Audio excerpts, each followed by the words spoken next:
Me gustaría inventar un país contigo para que las palabras como patria o porvenir, bandera, nación, frontera, raza o destino tuvieran algún sentido para mí. Comienza Raíces con Ángel Misut. Al sur con tus pasiones y al oeste con el mar, al norte con los secretos que nunca te digo, para gobernar desde cerca si los quieres conquistar. Si tú también lo sientes, si a ti también te apetece, no lo pienses, vámonos, ya somos dos. Queridos amigos, bienvenidos a una nueva edición de Raíces. Les damos la bienvenida y damos gracias a Dios por permitirnos estar de nuevo con todos ustedes. Y les enviamos nuestro saludo más cordial desde los estudios centrales de Radio María en Madrid. Marta Torllano está en el control de sonido y eso es todo un lujo. Les recordamos que pueden encontrarnos en el podcast de Radio María, en Spotify y en Apple Podcasts.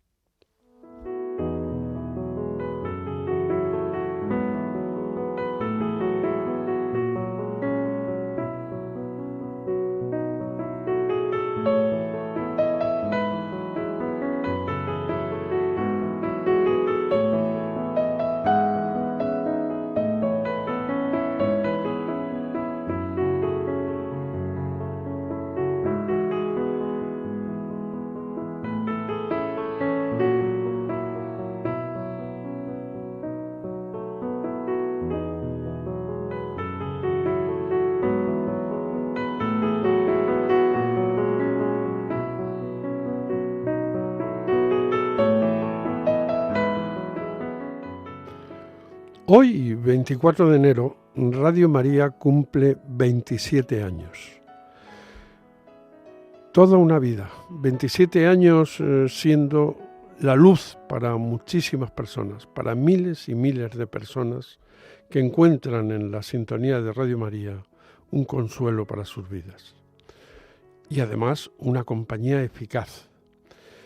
Pero también hoy, 24 de enero, la Iglesia celebra la memoria de San Francisco de Sales. Nacido en el castillo saboyano de Sales y emigrante para formarse en París y Padua, donde cayó enfermo llegando a estar a las puertas de la muerte.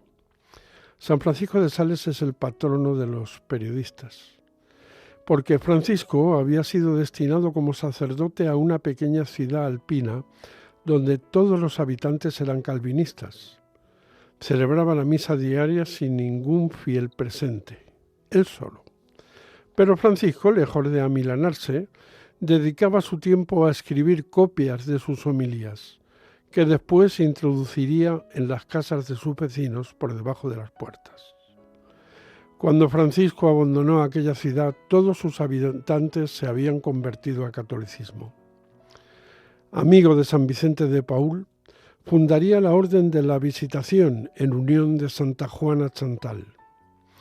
Y como es tradición en nuestro programa, invocamos la misericordia del Señor a través de la intercesión de nuestro santo emigrante del día, San Francisco de Sales, y la de la Santísima Virgen, nuestra Madre, la Señora de esta casa, para que cesen todos los conflictos armados existentes en el mundo que están acabando con la vida de tantos inocentes.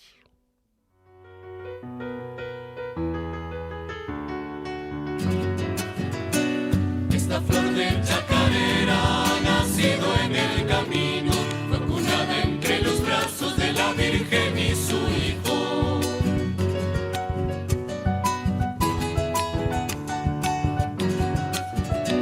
La Madre ha visitado a su pueblo con ternura, regalando su presencia, la más hermosa fortuna.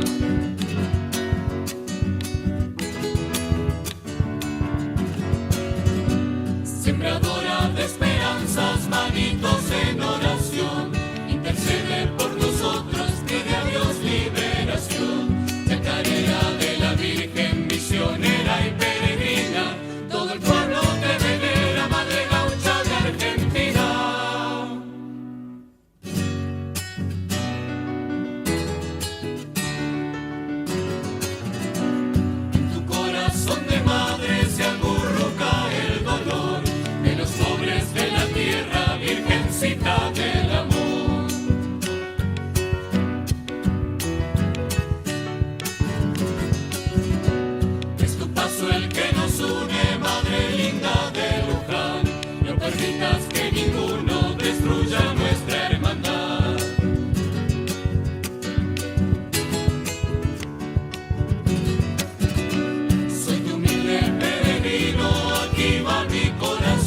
Queridos amigos, en una buena parte de las situaciones migratorias, por no decir en la inmensa mayoría, el migrante no sabe bien a dónde va.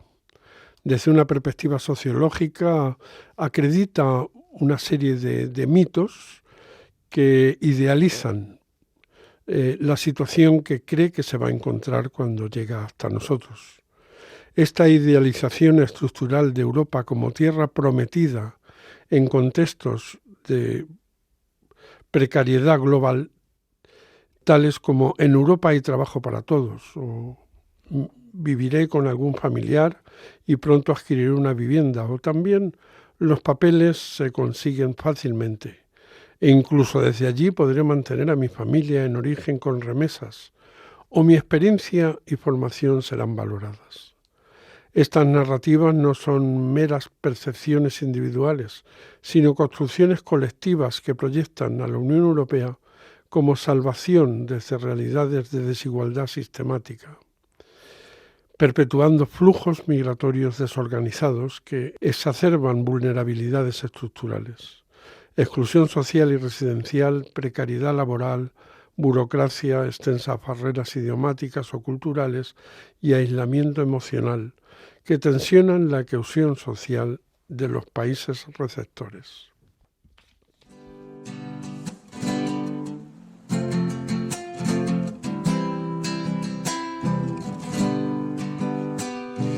Las manos de mi madre parecen pájaros en el aire,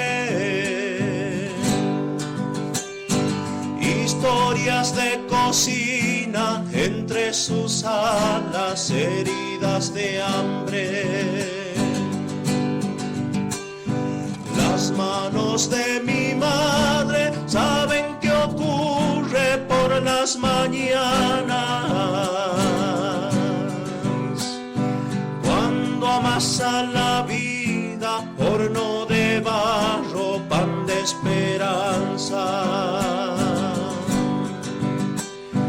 Las manos de mi madre llegan al patio desde temprano. Todo se vuelve fiesta cuando ellas vuelan junto a otros pájaros que aman la vida y la construyen con el trabajo. Arde la leña, harina y barro, lo cotidiano se vuelve mágico, se vuelve mágico.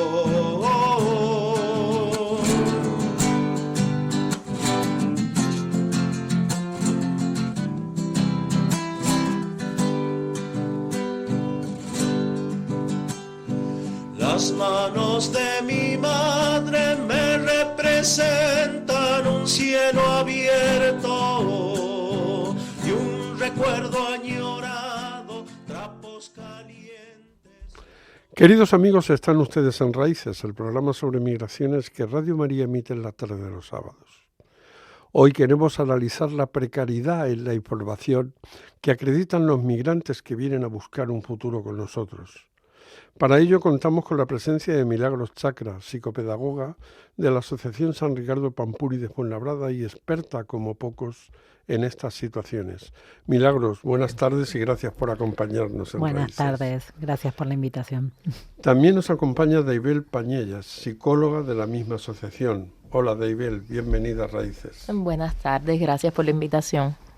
Además de excelentes profesionales, ambas son migrantes.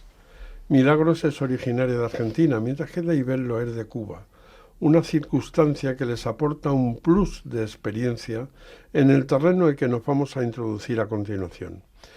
Milagros, comenzamos contigo.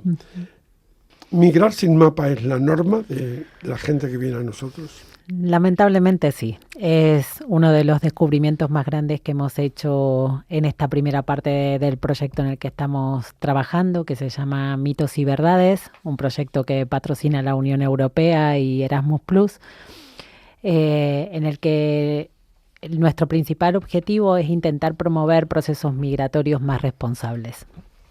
Y en esta primera parte del proyecto hemos analizado el porqué de la desinformación con la que llegan la mayoría de las poblaciones migrantes.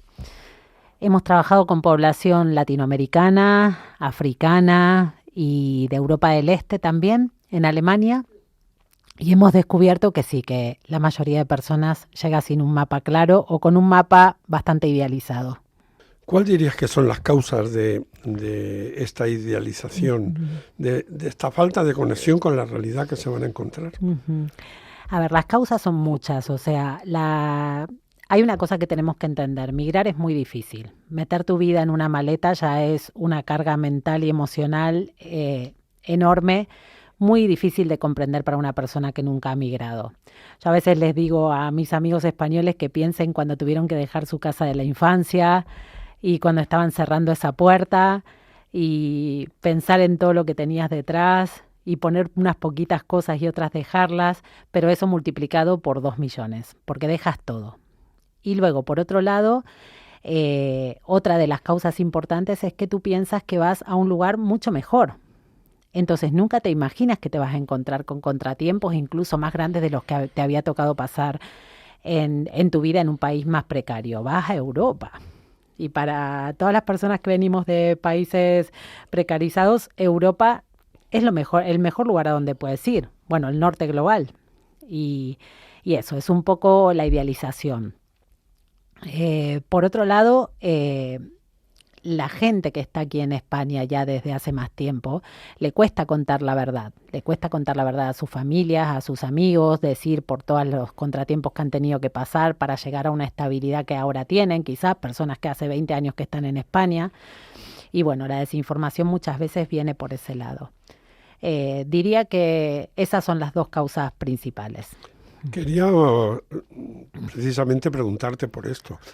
A estos familiares y amigos que ya están aquí, no aportan a sus conocidos en origen una información verídica, tal vez porque sienten vergüenza de que las cosas han sido duras. Sí, cada caso es un mundo, ¿no? Cada persona es diferente. A veces es por orgullo, a veces es por no querer aceptarlo y a veces también es por vergüenza. ¿Qué papel crees que juegan los medios de comunicación en su origen? Hoy en día los medios de comunicación, sobre todo los rápidos como las redes sociales, TikTok, Facebook, Instagram, en el que cualquiera tiene un altavoz, cumplen un papel enorme en la desinformación, enorme. Vamos ahora con Daybel. Daybel, en tu proceso migratorio, que es muy reciente, porque has venido tan solo hace 6 meses a España, ¿tú disponías de una información veraz de lo que te ibas a encontrar aquí? A ver, yo creo que, bueno, la pregunta es personal y vale. No obstante, me gustaría conectarla también con los resultados de nuestro proyecto, porque también contamos con una muestra amplia de cubanos a partir del acceso que tuvimos por la colaboración de la asociación Cobijo.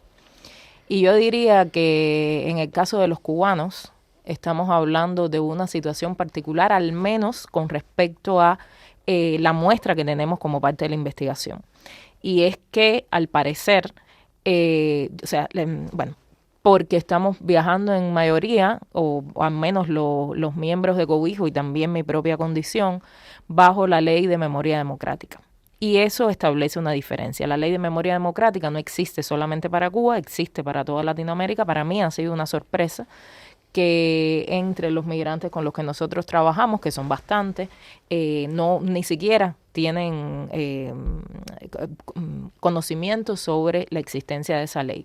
Y esa ley, la gran diferencia que hace es que llegamos en condición de ciudadanos españoles.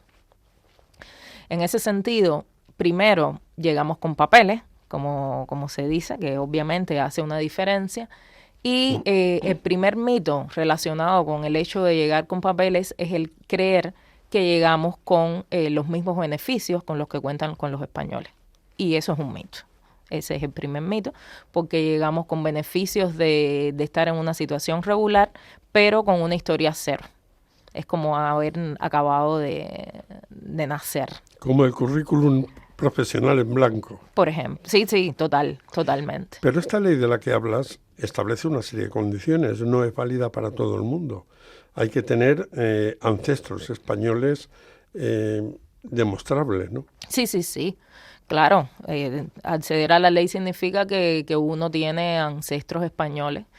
Y yo creo que eso también romantiza o dramatiza la emigración. De nuevo, y totalmente suscribo lo que dijo Mila, que cada historia es un mundo y eso nosotros lo podemos constatar, tal cual también podemos constatar la homogeneidad de la construcción de las subjetividades colectivas, ¿no?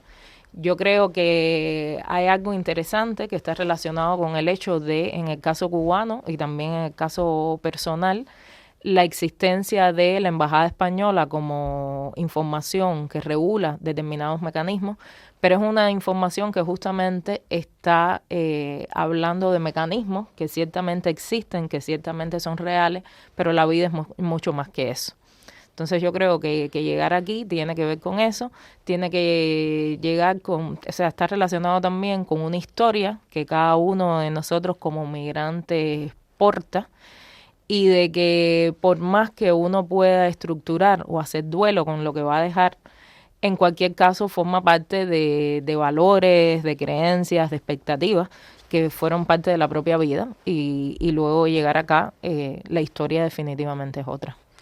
Estos emigrantes vienen aquí con una desinformación evidente. Cuando llegan a España se topan con una realidad totalmente distinta a la que vienen imaginado. ¿Qué efecto provocan ellos? El efecto es una frustración enorme. Hay veces que esta frustración tarda más y otras menos. Por ejemplo, en el caso de la población cubana o la población nigeriana, que así a simple vista, desde el desconocimiento que nosotras teníamos o tiene la mayoría de la población española, tienen algo en común.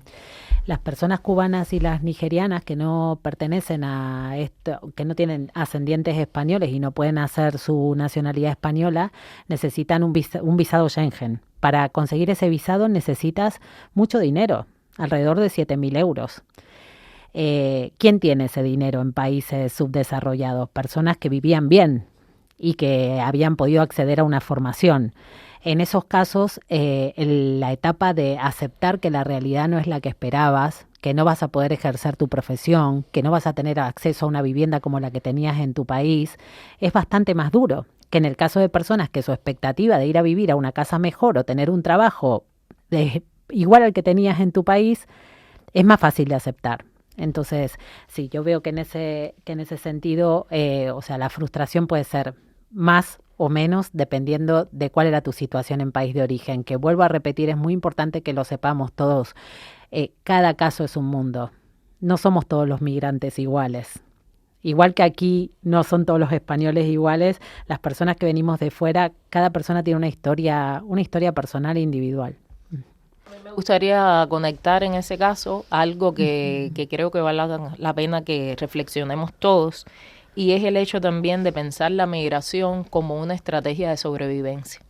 Y eso es algo que yo creo que también desmonta nuestro proyecto y probablemente otros proyectos en otro momento, ¿no? Pero algo que tenemos como constatación es que muchas veces las personas tienen la representación, por ejemplo, como los muchachos que pueden venir en pateras o venir bajo la rueda de un camión, en la que uno dice, bueno, si se arriesgan a eso, ¿qué estarán dejando atrás? Y es que efectivamente muchas veces prefieren asumir ese riesgo porque atrás casi que no pierdo nada o estoy viviendo tan mal que quiero ir por algo mejor.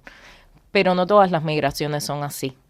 Y entonces la migración que tiene lugar desde el deseo, la migración que busca la oportunidad, la migración que tuvo lugar a partir de una decisión por un futuro mejor, pero no necesariamente porque lo que dejé atrás fue lo peor, también supone una estructuración de la vida diferente. Y también con respecto a eso, tienen lugar diferentes modos de enfrentar la frustración, especialmente porque si se viene con expediente cero o si se viene con un conjunto de desventajas, derivadas del hecho de ser migrante o del hecho de ser negro, cosa que también hemos podido constatar que definitivamente el color de la piel es también una condición de desventaja.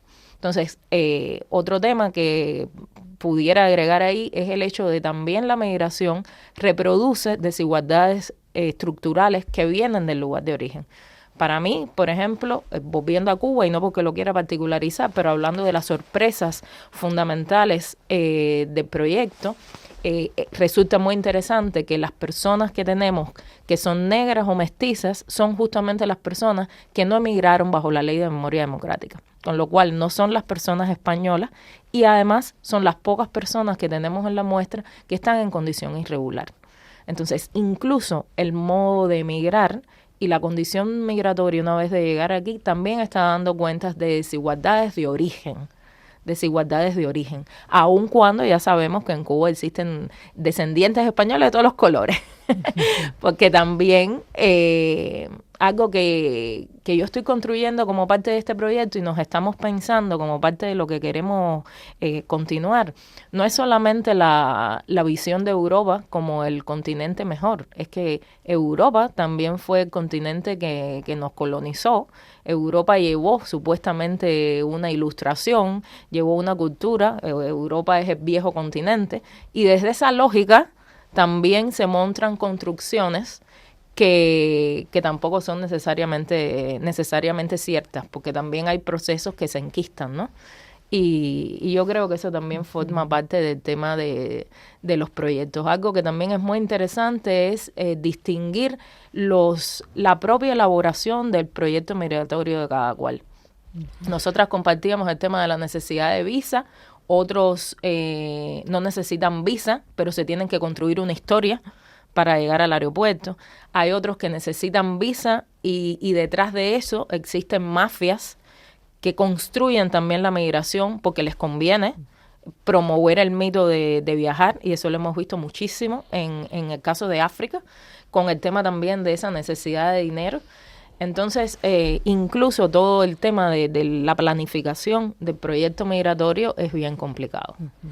Pues hacemos un breve receso, brevísimo, en nuestro diálogo con nuestras invitadas en la tarde de hoy, y el tema musical anterior que habíamos escuchado lo hicimos en honor a Milagros. Ahora lo vamos a hacer para Daybel. Vamos a regalarle una canción cubana. Aunque yo sea guajiro natural,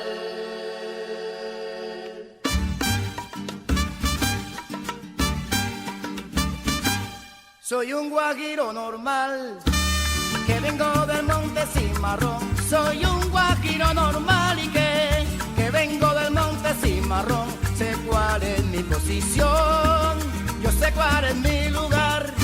aunque yo sea guajiro natural, no te equivoques. Aunque yo sea guajiro natural, no te equivoques. Vengo del ayunte, güey, que tira del carretón. Vengo del ayunte, güey, que tira del carretón. Traigo el olor a carbón y el aroma del batey. Aunque yo sea guajiro natural, no te equivoques. Aunque yo sea guajiro natural, no te equivoques. Puedo montar un avión si me tengo que montar. Puedo montar un avión y que si me tengo que montar, siempre voy a regresar. Conmigo no hay confusión. Aunque yo sea guajiro natural, no te equivoques.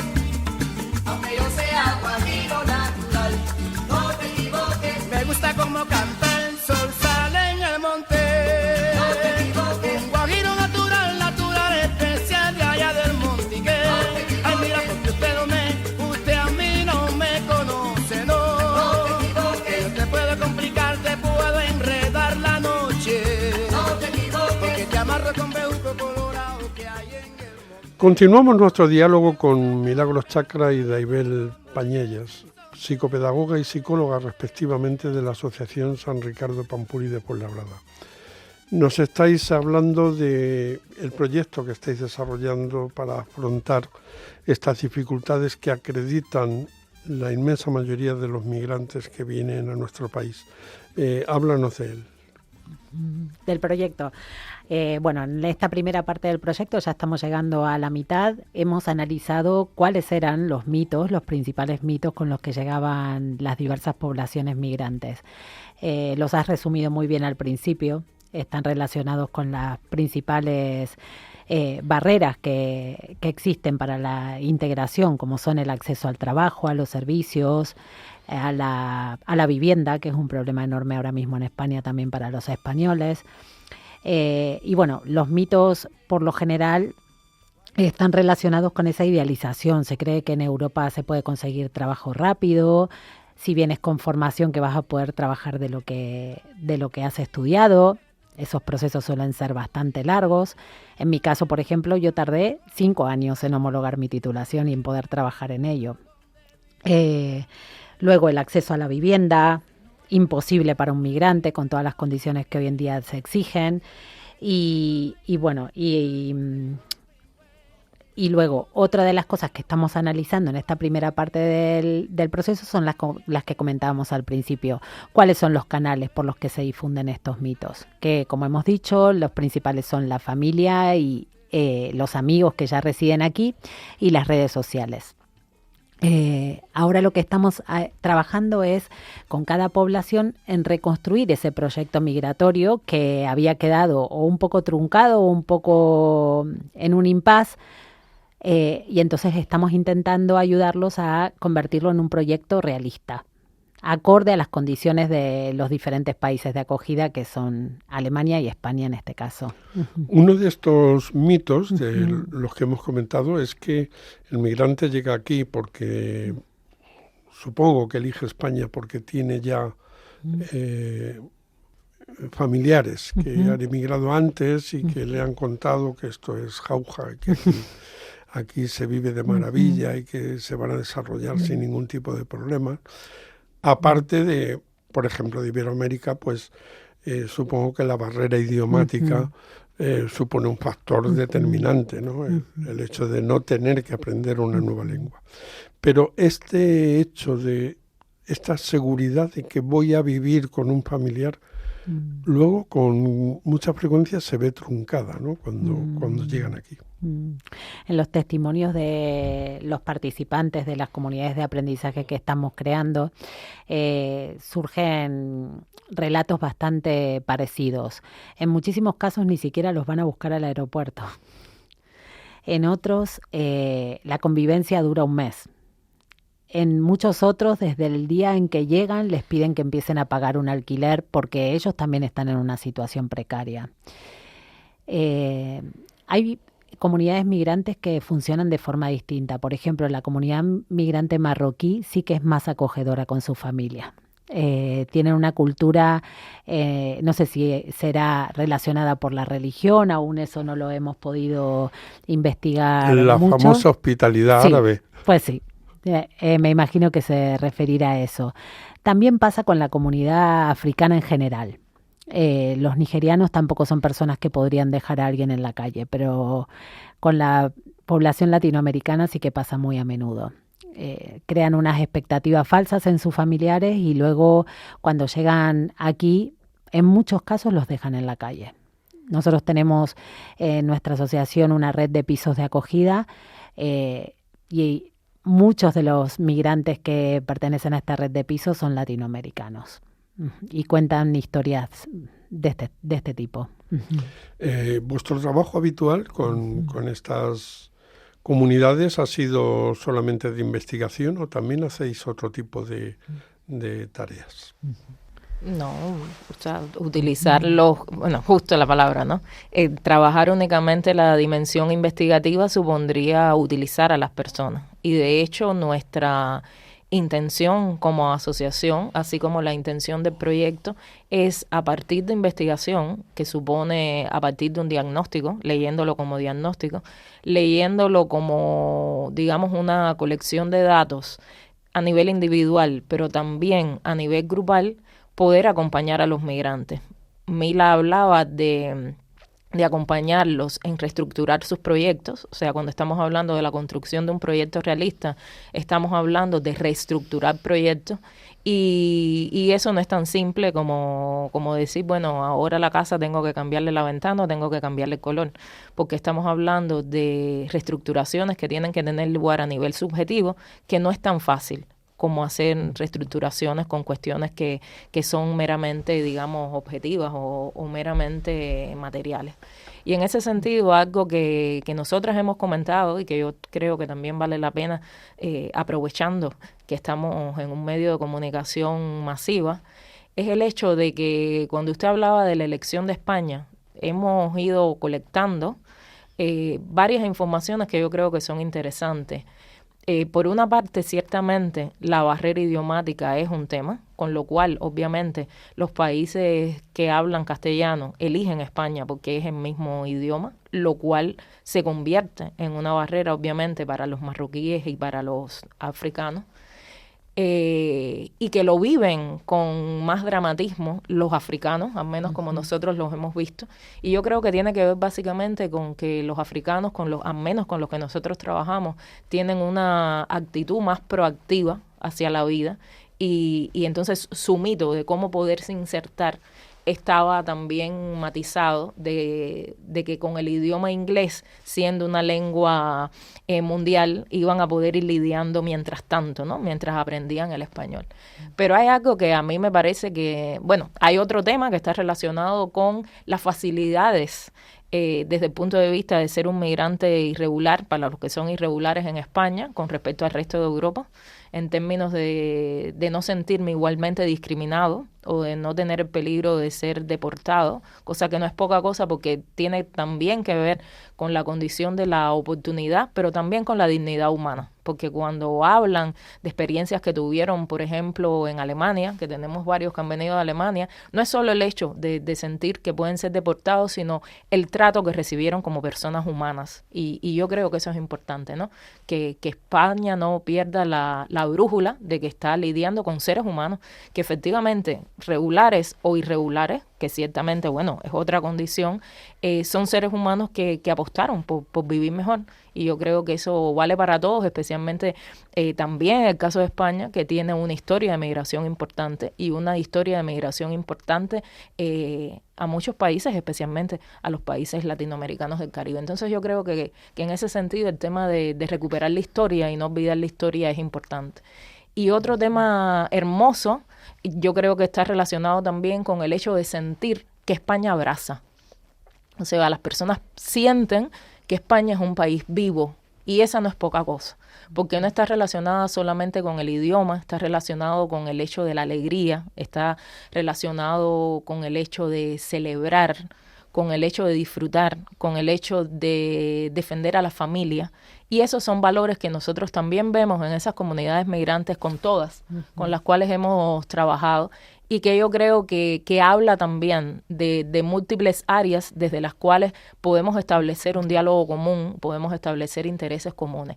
Y algo que llama la atención, y para mí resulta una cierta contradicción, es el hecho de que a pesar de ese abrazo, que es un abrazo que yo diría con un componente identitario y con un componente cultural, España no tiene programas de acogida que tengan que ver con programas que estén relacionados con la integración cultural. O sea, tal vez porque se asume que tenemos, o sea, o que recibe migrantes básicamente que hablan español, o que las cosas deben pasar, porque es que no sé cuáles son las causas, pero un programa que esté relacionado con la integración cultural, con el comprender cómo funciona España desde la historia, desde la cultura, con un programa, digamos, más amplio para que las personas aprendan el idioma. Eso es algo que, bueno, yo en mi poco tiempo de migrante no es que lo identifique rápidamente, y parecería que esos programas tampoco están, o al menos no suficientemente difundidos, de manera que también los migrantes puedan acceder a ello. Y eso es algo también muy necesario, porque cuando estamos hablando de integración, no estamos hablando, y eso es algo que para nosotros es una bandera y yo diría que es una bandera para la asociación y una bandera en el acompañamiento a todos nuestros participantes de las casas de acogida y de los talleres, es el hecho de que integrarse está relacionado también con comprender, y muchas veces no se comprende, incluso se adjudica que están siendo discriminados o que estamos siendo discriminados o que estamos siendo incomprendidos y no va por ahí. O sea, no hay un componente político, no hay un componente xenofóbico, es un componente únicamente de no comprender los códigos culturales. Tal vez esta ausencia de la explicación de nuestra historia a la gente que viene tiene también una consecuencia que estamos percibiendo día a día en un sector importante de nuestra política. Parece que tenemos que renegar de aquello que hemos hecho y de lo que deberíamos sentirnos orgullosos. Pero, queridos amigos, están ustedes en Raíces, el programa sobre migraciones que Radio María emite en la tarde de los sábados. Estamos dialogando con Milagros Chacra y David Plañellas. Y vamos a hacerle otro regalo a Daibel. Habíamos oído 2 temas argentinos en honor de Milagros. Ahora el segundo tema cubano es este que viene ahora.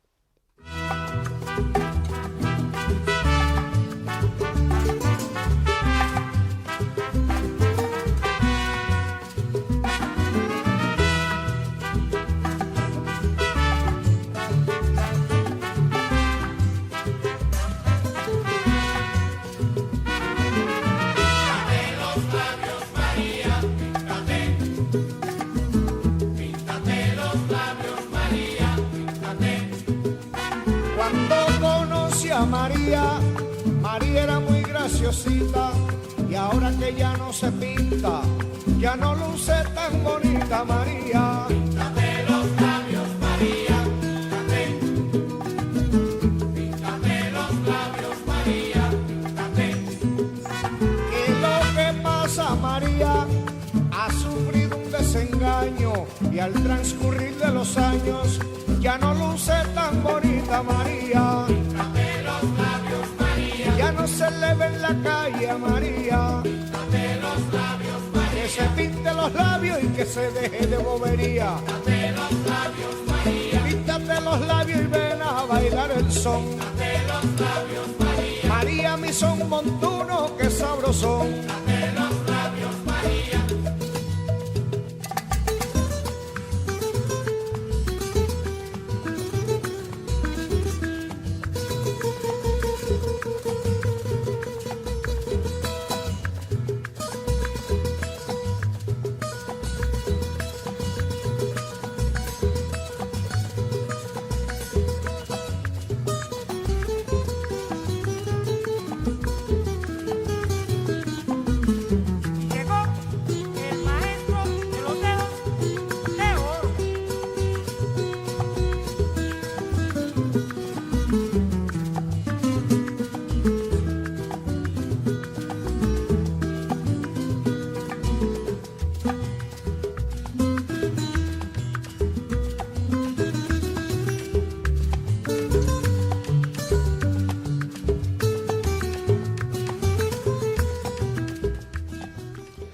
Queridos amigos, seguimos nuestro diálogo con nuestras 2 invitadas de hoy, Milagros Chacra, psicopedagoga, y Daibel Plañellas, psicóloga de la Asociación San Ricardo Pampuri de Fuenlabrada.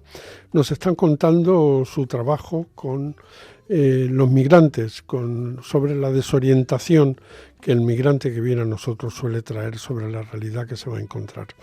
Milagros, háblanos ahora, las 2, como os parezca, de las actividades concretas que realizáis. Cuando un inmigrante llega a vosotros, cuando alguien hace toc toc y llama a la puerta de la asociación en la que trabajáis y se identifica como alguien que acaba de llegar, ¿cómo es el proceso que iniciáis con ellos? Bueno, trabajamos en 2 niveles. Uno a nivel individual, en el que escuchamos a la persona, su historia, cuáles eran sus expectativas en España, cuál es su vocación, para qué vino, por qué se fue, de forma individual. Y luego la más interesante, que es en comunidades de aprendizaje.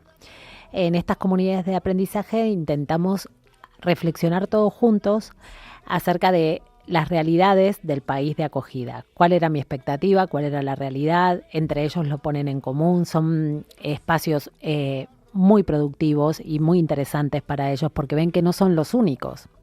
Si bien cada uno tiene su historia, hay muchas cosas en común y eso hace que la aceptación de la falta de información o la culpa que a veces les genera el darse cuenta de que no planificaron con mucho criterio su proceso migratorio, se disipe un poco o sea acompañada por el grupo. En estos grupos y en las sesiones individuales que tenemos con ellos, les ayudamos a crear un plan migratorio coherente, individualizado para cada uno, pero coherente con las condiciones del país de acogida, sin perder las esperanzas o la motivación que los llevó a migrar. Es un poco como recalcular el GPS interior y construir un mapa realista, que es con lo que no habían llegado. Dando continuidad a eso que comentaba Mila, me gustaría, como parte de la asociación, establecer el matiz de acompañamiento en lo que tiene que ver con nuestros participantes en las distintas comunidades de aprendizaje y los participantes que, aún siendo así, también son miembros de nuestras casas de acogida. Y en ese sentido yo siento que hay al menos uno, hay más, pero bueno, al menos un desafío fundamental. Y es que aquellos que llegan a nosotros derivados de trabajo social para ofrecerles una acogida temporal, que significa que nosotros le vamos a brindar techo, un techo compartido, pero techo, y le brindamos alimentación, pueden caer en la trampa de permanecer en el tiempo con una postura de supervivencia. Y en ese sentido quiero decir que lo que yo siento en los pocos 4 meses que he trabajado con estas personas es que el haber estado en una situación de profunda vulnerabilidad, algunos haber estado incluso en situación de calle, y ahora de pronto tener un techo, también los coloca en la situación de tratar de hacer uso máximo de ese techo o hacer ese uso máximo de esa alimentación y no moverse a otro momento en el cual, a pesar de tener una relativa situación de sobrevivencia porque están en una condición irregular, no pueden pasar a poder pensar en hacerse un proyecto de futuro, que es un futuro a corto plazo, porque estamos hablando de que hablando de las leyes migratorias y tal, las personas al menos tienen que esperar 2 años para llevar a cabo su proceso de arraigo. Nosotros recibimos personas en distintos momentos de ese proceso migratorio, no necesariamente desde el principio, pero apostamos porque ese tiempo que pase sea una tregua fecunda, ¿no? Que ese tiempo que pase sea un tiempo en el cual ellos se formen y se preparen mejor para cuando obtengan la documentación integrarse, digamos, de una manera más eficiente. Y yo siento que ese tránsito que por supuesto es un tránsito subjetivo, es un tránsito de necesidades, es una gestión que nosotros tenemos que catalizar y se hace bien desafiante. Entre otras razones, y en eso Mila tiene muchísima más experiencia, está relacionado con un poquito el origen de los mitos. Y es que como parte de la reacción ante la realidad, muchos tienden a negarla, obviamente porque puede ser muy, muy dolorosa, ¿no? Y las estrategias que desarrollan ante esa negación son estrategias que luego no ayudan a moverse. Entonces la capacidad de reestructuración y la capacidad, además, de confiar en las personas que tienen delante y que los van a acompañar, es algo que tiene brechas, ¿no? Se ha erosionado mucho y es uno de nuestros desafíos fundamentales.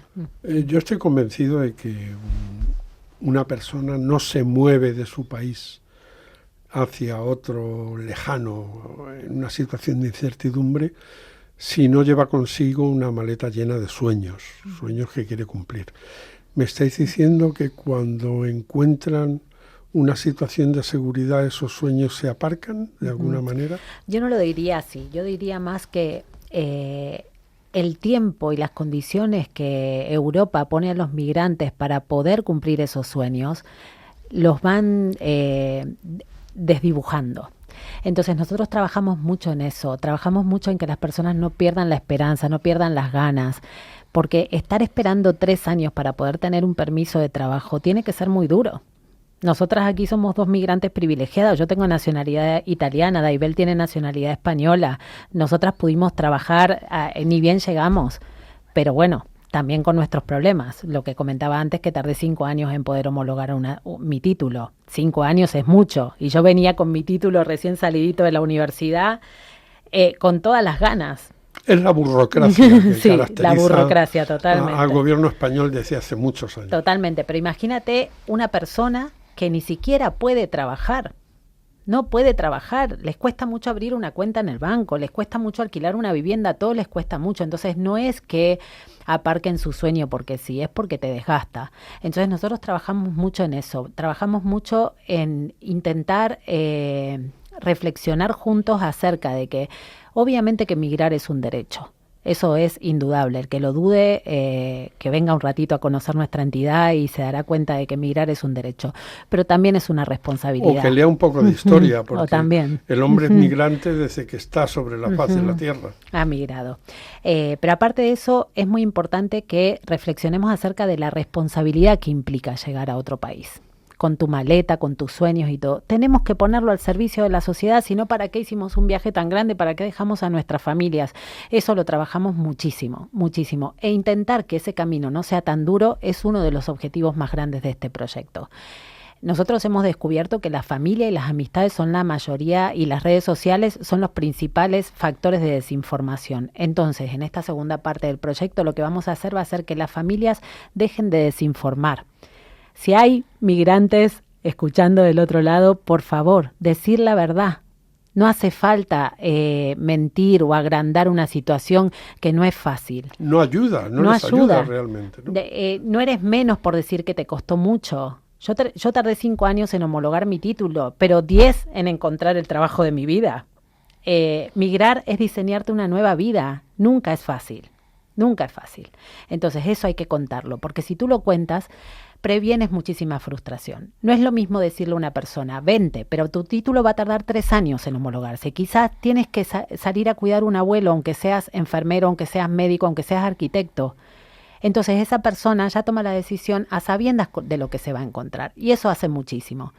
A una persona que tenía su casa en Cuba o en Nigeria o en Marruecos, dile que va a tener que venir a compartir piso, porque España está pasando por una crisis de vivienda muy grande. Y así con todos los mitos que estamos encontrando. Entonces, en esta segunda parte del proyecto les propusimos a todas las comunidades migrantes que diseñen vídeos para transmitir en las mismas redes sociales en las que ellos se desinformaron, para intentar frenar un poco estas masivas migraciones desinformadas que hacen muchísimo daño a cada uno de los seres que cruzan un mar y también a Europa. Está claro que habéis dicho que cada migrante es un mundo distinto, pero no me resisto a preguntaros en esta experiencia que tenéis de trabajo con comunidades como la cubana, nigeriana, marroquí, latinoamericana, ¿cuál de ellas pensáis que tiene más capacidad de custodiar estos sueños, que es menos vulnerable al vaivén que le va a producir la realidad?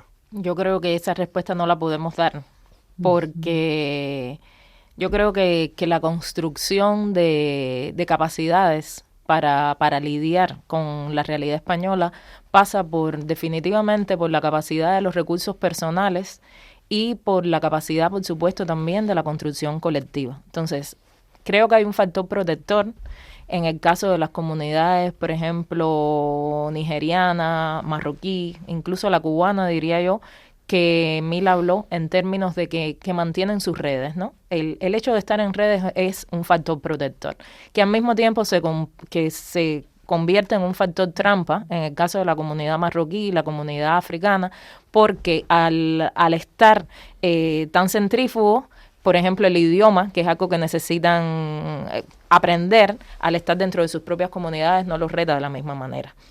Sin embargo, a mí me gustaría comentar, aunque desgraciadamente, porque este es un medio auditivo, no lo podemos compartir, algo hermoso que hemos encontrado en por lo menos 100 dibujos, ¿verdad?, que hemos colectado en esta investigación, es que nosotros los mandamos a dibujar árbol por el hecho de hacer una metáfora entre el árbol como ser vivo y, bueno, como proceso, y la persona en su propio proceso de replantarse, ¿no?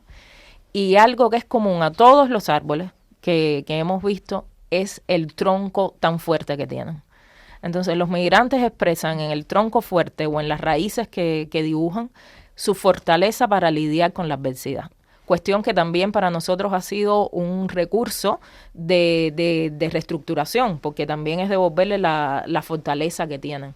Y yo creo que ese es un tema muy importante en temas de darle valor, ¿no?, a ese ser humano que está tratando de lidiar con la vida. Y otro que yo creo que no es poco importante, es algo que yo estoy construyendo, porque tengo un hijo en enseñanza secundaria, entonces se me mezcla el hecho de ser adolescente con, no sé exactamente dónde están las verdades, pero yo creo que es también el pensarnos a dónde llegan nuestros sueños. O sea, un migrante viene con muchos sueños, ¿no? Viene con muchos sueños, como usted decía. Hay veces son sueños muy básicos en términos de, no sé, de tener alimentación, de tener una casa, de buscar un marido. Pueden ser más básicos. Y hay otros que son sueños que están relacionados con las oportunidades que definitivamente tienen los países desarrollados, que no tienen los países en vías de desarrollo por condiciones obvias. O bueno, que ahora mismo no hay que hablar de ello. Pero algo que también hemos recibido por parte de las comunidades migrantes, tanto en condición regular como irregular, es el tope de los sueños, incluso para la sociedad española. O sea, hay una frase española que para mí está así muy clara, y porque ellos la usan, que es y ya está. Y ya está. Y ese ya está tiene que ver con que se cierran los procesos y tienen que ver también con el cómo, a partir de precariedades que España misma está enfrentando con la vivienda, con el empleo, tiene un tope también para el esfuerzo o tiene un tope para el sueño. Por ejemplo, si yo voy a recibir un salario precario, pues lo que voy a hacer, lo voy a hacer en mis 8 horas y no voy a trabajar como un burro porque no me van a pagar más. Y esa lógica también que tiene que ver con la cultura del trabajo, que tiene que ver con la rutina laboral, es también algo que están enfrentando migrantes con los que estamos trabajando. Y es un tema cultural, es un tema de las expectativas, pero, insisto, es un tema que tiene que ver con los sueños. Y eso es algo que yo creo que hay que pensar, porque los sueños son los que mueven un país, son los que mueven el desarrollo individual, colectivo, el desarrollo espiritual y material. Y habría que pensarse también por qué los sueños tienen un tope, si realmente estarían las oportunidades. Sin duda es un trabajo apasionante el que estáis desarrollando y os vamos a emplazar a que cuando habéis avanzado bastante más, digamos dentro de 6 meses, volváis a Raíces a contarnos todas las novedades que van surgiendo. Milagros Chacra, psicopedagoga, y Daibel Pañellas, psicóloga de la Asociación San Ricardo Pampuri de Fuenlabrada, ha sido un verdadero privilegio teneros en los micrófonos de Raíces. De una manera estúpida te has burlado de mí.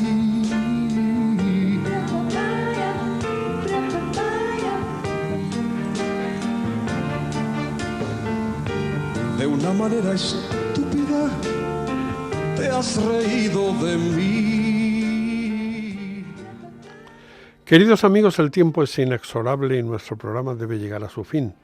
Agradecemos a nuestros invitados en el programa de hoy, Milagros Chacra, psicopedagoga de la Asociación San Ricardo Pampuri, y Daibel Pañellas, psicóloga de la misma entidad, que hayan estado con nosotros, que hayan querido quemar, por decirlo así, una tarde de sábado en nuestros estudios.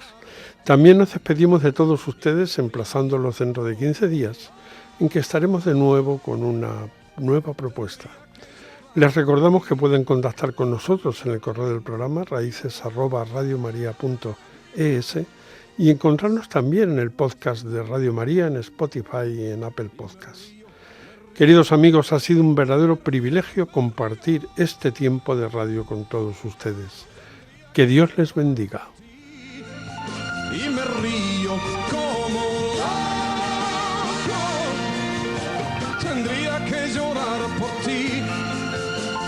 tengo ni una lágrima. Has tirado nuestro amor por la ventana. Me gustaría inventar un país contigo